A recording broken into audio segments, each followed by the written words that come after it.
2023 has been a blockbuster year for the WWE. Some might even say a bit of a renaissance under the new Triple H regime. And we've had 11 premium live events to show for it. All the way from the Royal Rumble back in January to Survivor Series, which wrapped up at the end of November. Now, I really don't think that there's been a terrible show this year. All have been solid to really good to even fantastic. And with all 11 shows in the books, we can finally rank them from best to worst. I'm Lucas, and this is my WWE Premium Live Event, worst to best. We're also going to look at my favorite and least favorite match from each event.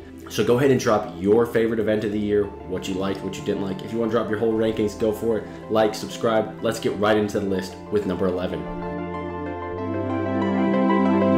So for me, the weakest show of the year was WWE's Crown Jewel event, one of the two Saudi shows this year.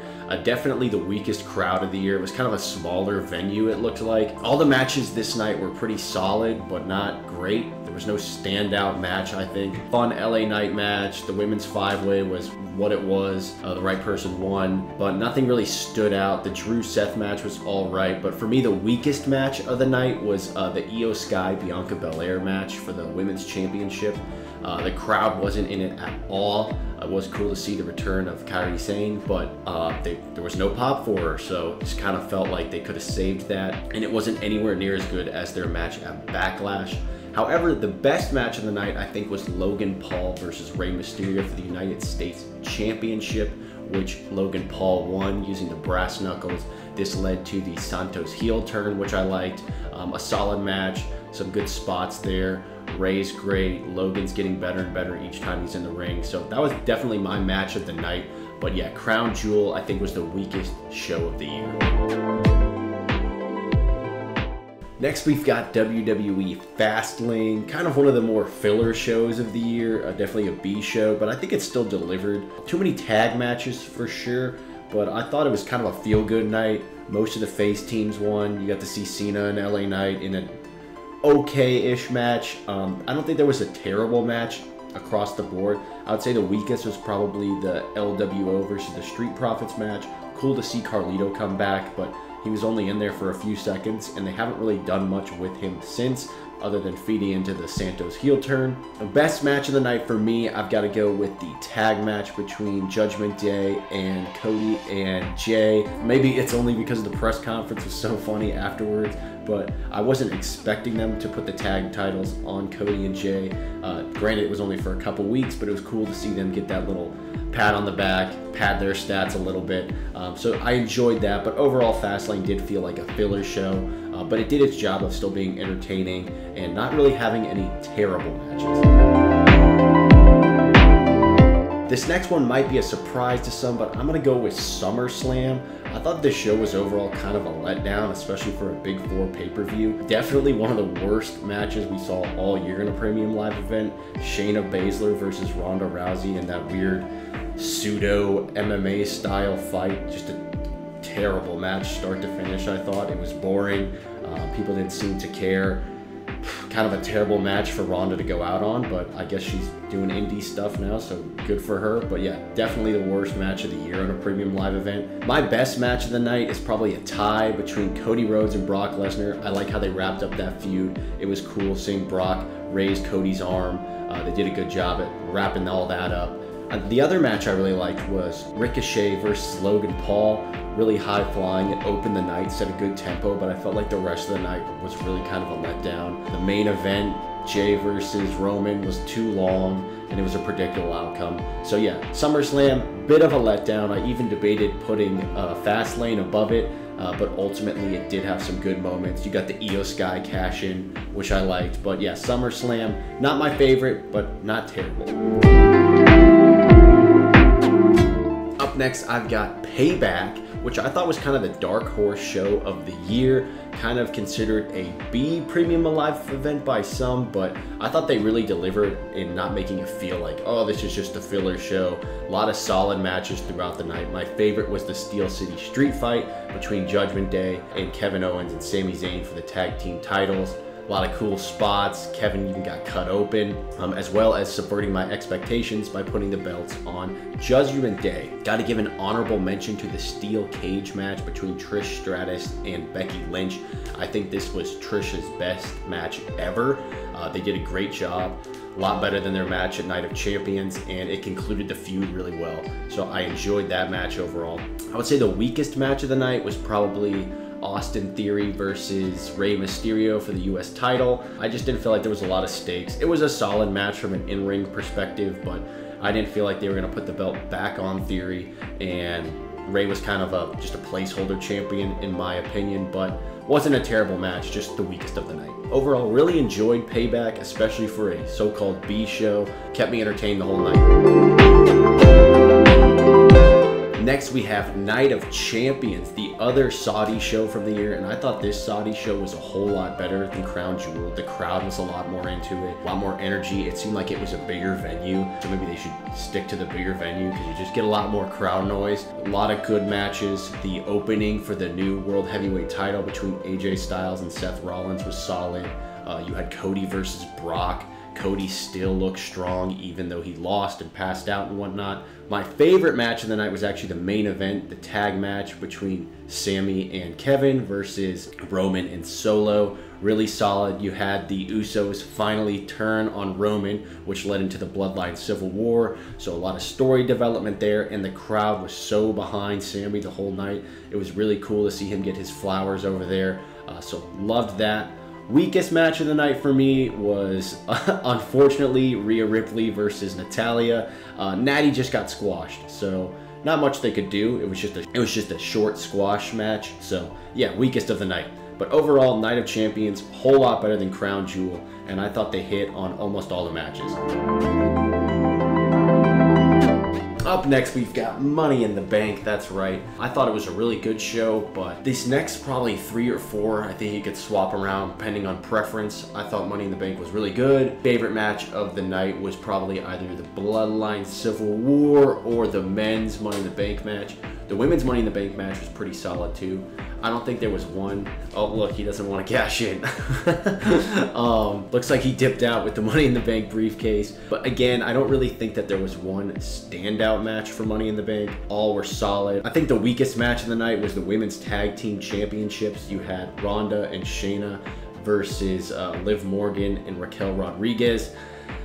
I don't know, they flipped the titles back. Again, I don't really think they know what the hell they're doing with the women's tag division, so this kind of felt like a definite filler match just to have another title on the card. But overall, the crowd was great, as London crowds usually are. So give London more shows if you want to compete with AEW's All In. Crowds are always going to be awesome, like we saw in UK crowds in general last year with Clash of the Castle. So Money in the Bank is going to take our 6th spot.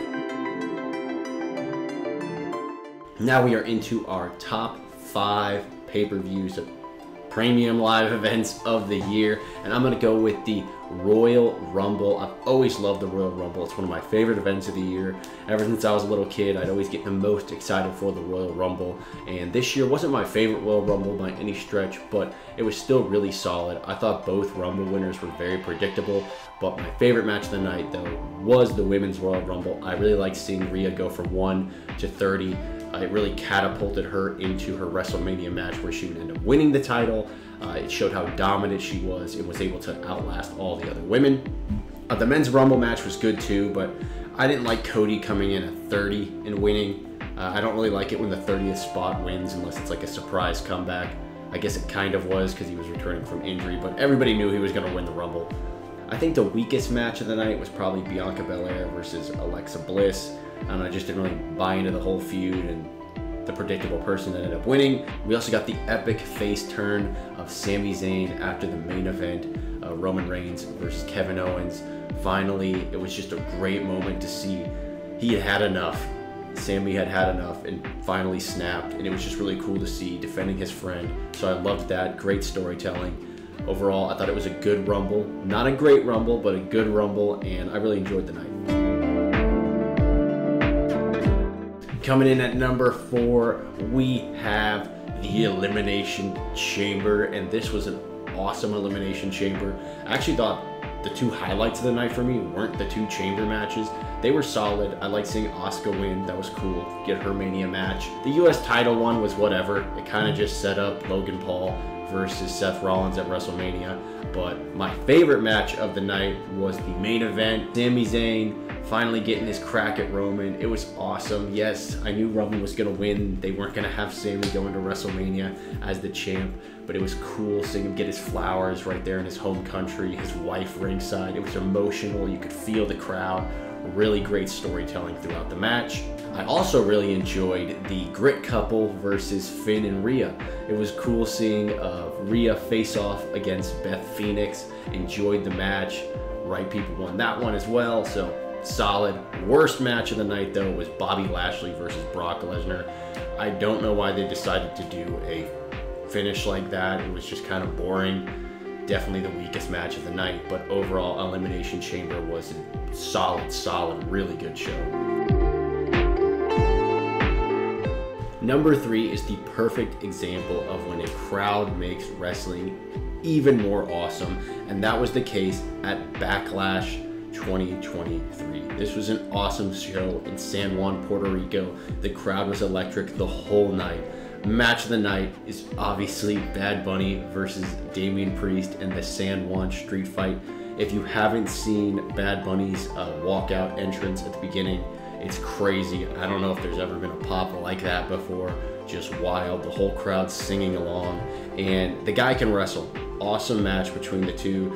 You had the addition of all the other Latin wrestlers getting involved and helping Bad Bunny defeat Damian Priest. Really cool that Damian and Bad Bunny got to perform like that in front of their fellow Puerto Ricans. Awesome. The crowd made the night.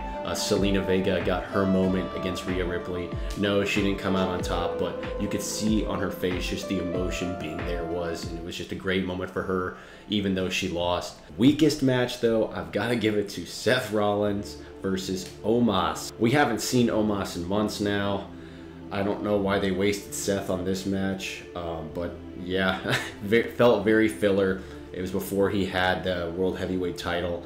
Thankfully, they have him doing other things now than trying to work with Omos, but it is what it is. But overall, absolutely loved Backlash. I think Puerto Rico should get at least one show a year. That was awesome. Maybe every other year, that could be a lot, but heck, if we're giving Saudi Arabia 2 shows a year and their crowd fizzles out like a crown jewel, Puerto Rico should be getting a show a year.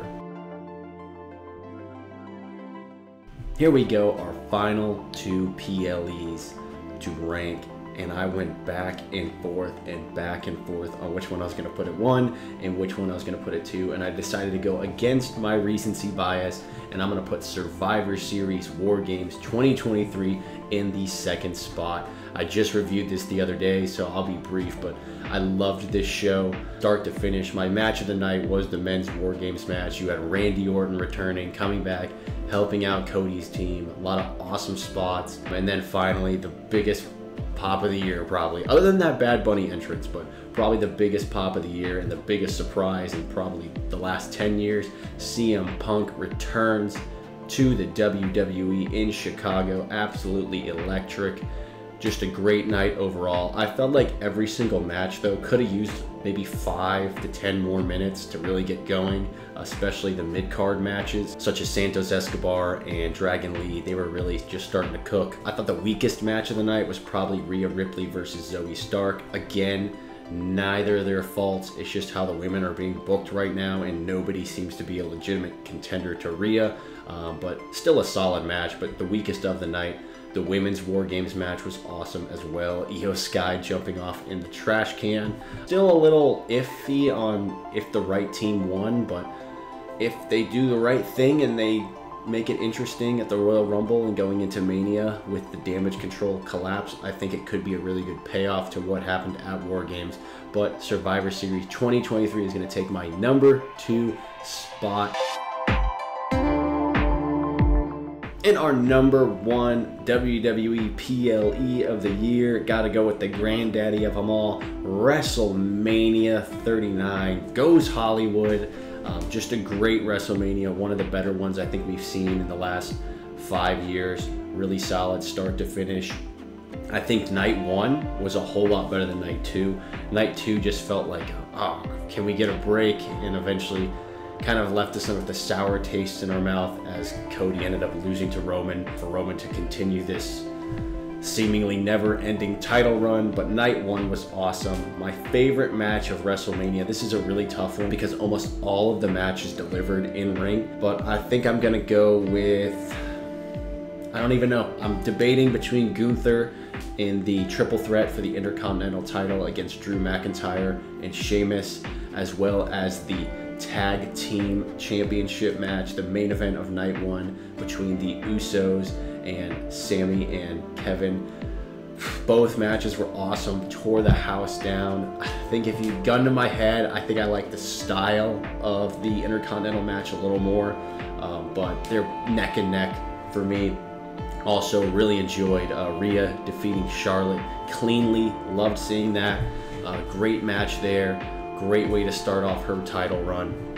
Overall, just a great show. Not all the matches were perfect. Cena versus Austin Theory was a bit of a, I don't know, just didn't feel right, especially to open the show, but it was solid from an in-ring standpoint. Omos versus Brock Lesnar was exactly what I thought it would be, but it served its purpose. The men's tag team showcase was awesome, but I cannot say that about the women's tag team showcase. I think it was probably the weakest match of both nights. Definitely the worst match of WrestleMania this year. Unfortunately, yeah, they got to beef up the women's tag team division, and it was even more clear back at WrestleMania when you compared it to the men's tag team showcase. So that's going to be my worst match of the night. But yeah, that is that WrestleMania #1 PLE of the year. Very close with Survivor Series. But overall, what do you think was the best pay-per-view of the year? Excuse me, premium live event of the year? Were you a Survivor Series fan? Maybe you liked Backlash. Heck, maybe you thought Crown Jewel was the bee's knees and that was your favorite, but go ahead, leave your rankings of the best PLEs of the year, whether or not you thought my matches were correct. What was your favorite match of each PLE? Like, comment, share, subscribe, whatever you want to do. Have a great day, and I'll see y'all soon. Bye-bye.